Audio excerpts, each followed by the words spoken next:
दोस्तों, एक लड़की जिसकी उम्र 21 से 22 साल की होगी, वो एक बैग लेकर एक पार्क के अंदर सुबह के 10 बजे आ जाती है और वहाँ पर किसी का इंतज़ार करने लगती है। कभी तो फ़ोन पर उससे बातचीत किया करती और कभी फ़ोन पर उससे भड़क जाया करती। इसी तरह से टाइम बीतता रहता है और शाम का समय आ जाता है। उससे मिलने के लिए वहाँ पर कोई भी नहीं आता, वो अकेली रहती है। लेकिन जैसे ही रात होती है, पार्क में 3 लड़के और आ जाते हैं और उसके बाद जो वहाँ पर होता है उसे देखकर, उसे सुनकर हर कोई व्यक्ति सोचने के लिए मजबूर हो जाता है। दोस्तों, अगर आप भी पूरा मामला जानना चाहते हैं तो वीडियो को जरा सा भी स्किप ना करें। आइए दोस्तों, जानते हैं पूरा मामला क्या था। नमस्कार, जय हिंद। आप देख रहे हैं APH न्यूज़ राहुल रावत के साथ। तो दोस्तों, आज की जो हकीकत की घटना आपको बताने जा रहा हूं, ये उत्तर प्रदेश में एक ज़िला पड़ता है देवरिया। ये देवरिया की ही हकीकत की घटना है। यहाँ पर शिखा नाम की एक लड़की जो BCom की परीक्षा पास कर देती है और MCom में एडमिशन ले लेती है, लेकिन वो अपने घर से अपने प्रेमी सुनील के लिए भाग कर आ जाती है और उसका इंतज़ार एक पार्क के अंदर करने लगती है। सुबह 10 बजे वो वहाँ पर पहुँचती है और शाम को 3-4 बजे तक सुनील वहाँ पर नहीं पहुँच पाता। वो बार बार सुनील को फ़ोन कर रही होती है। पहले तो सुनील फ़ोन पर यही कहता है कि मैं थोड़ी देर में आ रहा हूँ, लेकिन वो शाम तक आता ही नहीं। उसे इसी तरह से बहाने बनाता रहता है, लेकिन शाम को उससे साफ मना कर देता है कि मैं अब तुम्हारे पास नहीं आना चाहता। दोस्तों, उसके बाद वो इतनी परेशान हो जाती है, परेशान होकर वहीं पर बैठ जाती है और वहीं पर इंतज़ार करने लगती है।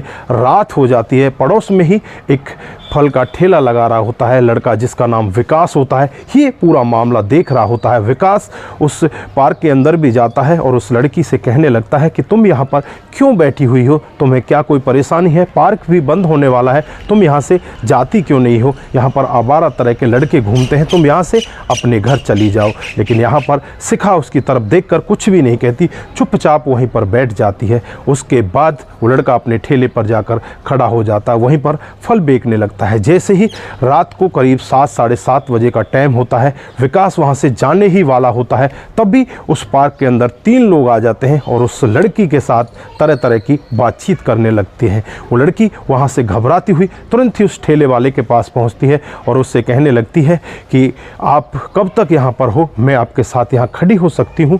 तो वो कहने लगता है कि नहीं मैडम जी, मैं तो यहाँ पर जाने वाला हूँ, बस मैं आपके लिए ही यहाँ पर थोड़ी देर रुका था, क्योंकि मुझे लग रहा था कि कहीं आपके साथ कुछ गलत ना हो जाए, इसलिए मैं 1 घंटा लेट हूँ, मेरे घर से भी फ़ोन आ रहा है, मैं अपने घर की तरफ जा रहा हूँ। लेकिन यहाँ पर वो लड़की उसके सामने हाथ जोड़ने लगती है और कहने लगती है कि आज मेरी रक्षा कर दीजिए, मुझे बचा लीजिए, ये दरिंदे शायद मेरे साथ में कुछ गलत कर दें, आप मुझे अपने साथ लेकर चलिए, मुझे यहाँ पर कोई रूम दिला दीजिए, कुछ ऐसा कर दीजिए जिससे कि मेरी मदद हो सके। वो कहने लगता है कि ये शहर इतना बड़ा तो है नहीं, यहाँ पर रूम तो मिलेंगे नहीं, लेकिन मैं तुम्हें कहाँ पर लेकर जाऊँ। वो कहने लगती है कि मुझे अपने घर पर ले चलो, लेकिन इनसे मुझे बचा लो। उसके बाद वो लड़की उसी के ठेले के पास बैठ जाती है और वो तीनों लड़के टहलते हुए वहीं पर पहुँच जाते हैं और विकास से कहने लगते हैं कि विकास कौन है, किस तरह से तुम इसे अपने पास बैठा रहे हो। फिर वो कहने लगता है कि मैं इसे नहीं जानता, लेकिन इसकी मौसी का घर यहीं पर है, अब मुझे पता चला है, क्योंकि ये सुबह से फ़ोन कर रही थी,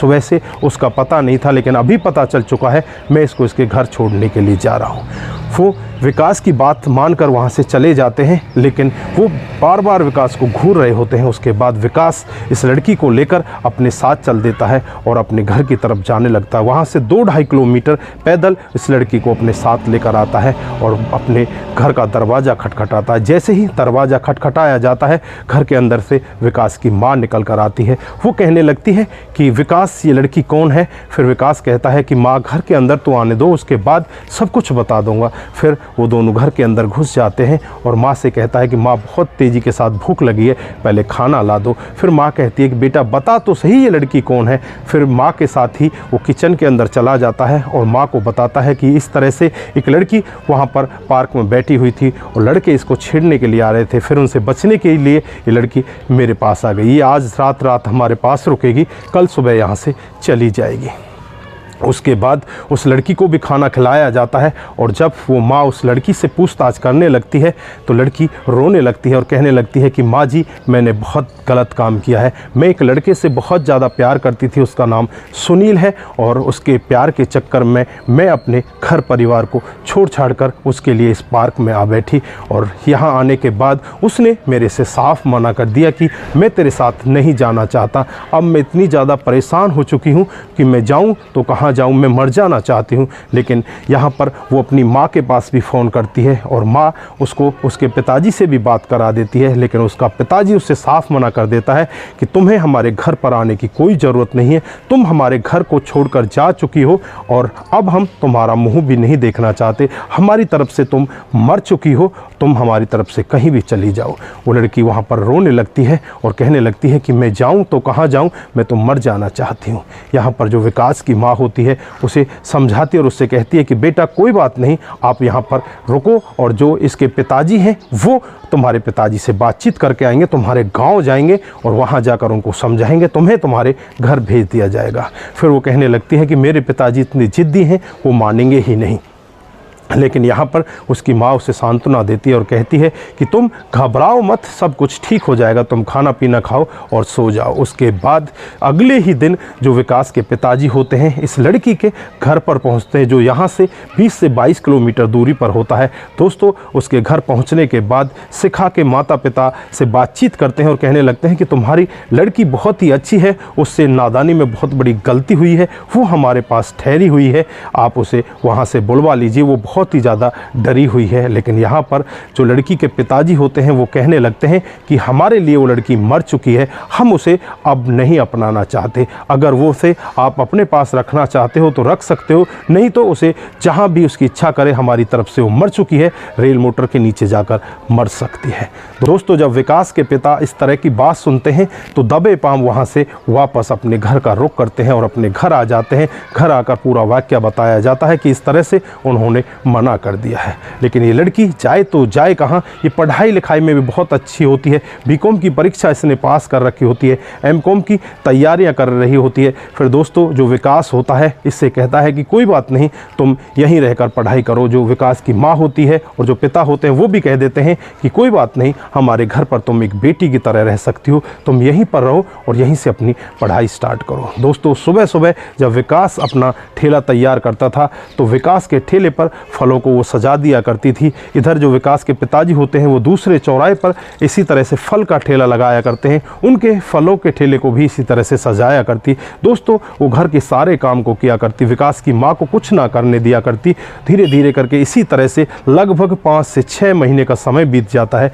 जैसे ही 6 महीने का समय बीतता है तो एक दिन रात को करीब 10 साढ़े 10 बजे का वक्त होता है। इनके दरवाजे को खटखटाया जाता है और जैसे ही विकास की माँ दरवाज़ा खोलती है तो सामने 2 औरत खड़ी मिलती हैं। 2 औरतों को देखकर वो पूछने लगती है कि आप कौन हो। इधर जो लड़की शिखा होती है अंदर से झांक कर देख रही होती है तो वहीं से कहती है कि ये तो मेरी माँ है, मेरी मौसी है। तुरंत ही उन दोनों को घर के अंदर बुलाया जाता है और घर के अंदर आने के बाद उनकी खाने पीने की तैयारी की जाती है, उन्हें खाना पीना खिलाया जाता है। उसके बाद माँ बेटी आपस में एक दूसरे के गले लगकर रोने लगती है, मौसी भी रोने लगती है। इधर जो विकास की माँ होती है वो कहने लगती है कि आप रो क्यों रही हो, अब तो तुम्हारी माँ आ गई है, अब तो तुम्हें अपने साथ लेकर चली जाएगी। लेकिन यहाँ पर जो शिखा की माँ होती है वो कहने लगती है कि इनके जो पिताजी हैं बहुत ही अलग टाइप के हैं, हमारे घर में मर्दों की चलती है, औरतों की बिल्कुल भी नहीं चलती। अगर उन्हें पता भी चल गया कि हम अपनी बेटी से मिलने के लिए आए हैं तो हमारा घर में घुसना भी दुर्लभ हो जाएगा, इसलिए हम कह नहीं सकते कि हम अपनी बेटी को यहाँ से ले जाने आए। लेकिन आपका बहुत बहुत धन्यवाद, आपने हमारी बेटी को इस तरह से इतने दिनों तक अपने घर में रखा। घर के अंदर जाकर देखती हैं तो उसका एक स्टडी रूम बना हुआ है, उसके अंदर एक कंप्यूटर लगा हुआ है, लड़की वहाँ पर अपनी पढ़ाई कर रही होती है। दोस्तों, वो ऑनलाइन ही फार्म भरती, ऑनलाइन पढ़ाई करती रहती। धीरे धीरे करके उसकी पढ़ाई पूरी हो जाती है और वो फार्म भर लेती है और फार्म भरने के बाद वो नौकरी पर लग जाती है। सरकारी नौकरी उसे मिल जाती है, एक बैंक में असिस्टेंट मैनेजर की नौकरी उसे मिल जाती है, क्योंकि वो पढ़ाई भी एमकॉम की कर लेती है, साथ साथ में वो कोचिंग भी लिया करती है। दोस्तों, जब उसके घर पर लेटर पहुंचता है तो जो घर वाले होते हैं बहुत ही ज़्यादा प्रसन्न होते हैं। जो इस लड़की का पिता होता है, अब तक इस लड़की से बहुत ज़्यादा नफरत कर रहा होता है, वो भी इस लड़की से अब प्यार करने लगता है। उसे पता चलता है कि उसकी बेटी असिस्टेंट मैनेजर बन चुकी है। दोस्तों, जब उस लेटर के बारे में ये लड़की खुद फ़ोन करके अपने घर वाले अपनी मम्मी को बताती है तो मम्मी भी बहुत ज़्यादा खुश होती है। और इधर जो इसके माता पिता होते हैं वो भी यहाँ पर इस घर में आ जाते हैं और घर में आने के बाद इनसे बहुत सारी बातचीतें करते हैं। दोस्तों, इससे पहले एक छोटी सी बात और आपको मैं बता देना चाहता हूँ जो बीच में मैंने आपको नहीं बताई थी। दोस्तों, जो विकास होता है और जो इस लड़की शिखा की मौसी होती है, वो बीच में जब आई थी तो शिखा की मौसी शिखा से कहकर गई थी कि तेरे लिए ये लड़का बहुत उत्तम है, तू इसी लड़के के साथ रहा कर और इसके साथ तू शादी कर ले। लेकिन जब घर वालों के बीच में ये बातचीत आती है तो घर वाले कहने लगते हैं कि हमारा लड़का तो मात्र 10वीं पढ़ा है, ये लड़की बहुत ही ज़्यादा पढ़ी लिखी है, इसके साथ में इस लड़के का कैसे संबंध हो सकता है। उस दिन से जो शिखा होती है इस लड़के की तरफ अट्रैक्ट हो जाती है, इसकी हर बात को ध्यान में रखती है कि किस तरह से तेरे लिए फल लेकर आता है, किस तरह से तेरा ख्याल रखता है। और एक दिन इसको वो आपस में बैठकर जब बातचीत कर रहे होते हैं तो जो शिखा होती है विकास से कहने लगती है कि क्या तुम कभी शादी नहीं करोगे, क्या तुम्हें शादी नहीं करनी का। फिर वो कहने लगता है कि मैं शादी तो करना चाहता हूँ लेकिन मुझे कोई लड़की नहीं मिली। लेकिन यहाँ पर शिखा कहने लगती है कि क्या तुम लड़की देख नहीं पा रहे हो, क्या तुम लड़की के सामने नहीं बैठे हुए हो, मैं तुमसे शादी करना चाहती हूँ। तो यहाँ पर विकास कहने लगता है कि क्या बात कर रही हो, तुम तो सुनील के लिए जी रही हो, तुम सुनील के लिए घर छोड़ कर आई हो। फिर वो कहने लगती है कि सुनील का दोबारा नाम मत लेना, नहीं तो मेरे लिए अच्छा नहीं होगा, मैं उसका नाम नहीं लेना चाहती, वो मेरे लिए मर चुका है। और फिर विकास के गले लग जाती है, गले लगकर कहने लगती है कि मैं तुम्हारे साथ ही शादी करना चाहती हूँ, तुम्हारे साथ खुश हूँ। उसके बाद जब इसके पिता मिठाइयाँ लेकर इनके घर में आते हैं तो आने के बाद काफ़ी सारी बातचीतें होती हैं, मिठाइयाँ इस लड़की को खिलाई जाती हैं। पूरे परिवार का जो ये विकास का परिवार होता है उसको धन्यवाद दिया जाता है। आज वो पिता भी इनके साथ तैयार हो जाता है और कहने लगता है कि मैं इसी घर में रिश्ता करना चाहता हूँ। दोस्तों, उसके बाद लड़की का रिश्ता उस घर में कर दिया जाता है और विकास के साथ उस लड़की की शादी तय कर दी जाती है। दोस्तों, एक डेट निश्चित की जाती है और उस डेट में दोनों के फेरे हो जाते हैं। दोस्तों, उसके बाद दोनों बड़े ही अच्छे तरीके से रहने लगते हैं और उनका कामकाज अच्छे से चलने लगता है। विकास आज भी फल का ही ठेला लगाता है लेकिन उसकी पत्नी एक बैंक में मैनेजर होती है। वो भी उससे कहती है कि तुम इस ठेले को छोड़ दो, लेकिन विकास कहता है कि मैं तुम्हारी कमाई पर नहीं पलना चाहता, मैं खुद की कमाई करना चाहता हूँ। तो दोस्तों, उनका परिवार बहुत ही सुख में हो जाता है और जो सुनील होता है जो अपने घर वालों की मर्जी के बगैर शादी नहीं करना चाहता था, उससे प्यार तो उसने कर लिया था और उस लड़की को घर से भगाकर पार्क में भी बिठा दिया था, लेकिन एट ए टाइम पर उसे इस तरह से छोड़ दिया था। दोस्तों, यहाँ पर विकास ने उसका साथ दिया और आज वो जीवन भर एक दूसरे के साथ हो जाते हैं। तो दोस्तों, इस कहानी पर आप क्या कहना चाहते हैं, ये कहानी आप लोगों को कैसी लगी? अगर आपको जरा सी भी प्रभावित करती है तो दोस्तों के साथ जरूर शेयर करके जाइए। दोस्तों, आपका एक शेयर हमें आगे बढ़ाएगा और इसी तरह से हम आपके सामने सस्ता पर आधारित ऐसी ही कहानियाँ आपके साथ लेकर आते रहेंगे। दोस्तों, आप जहाँ भी रहें सतर्क रहें, सावधान रहें और अपना ख्याल जरूर रखें। नमस्कार, जय हिंद,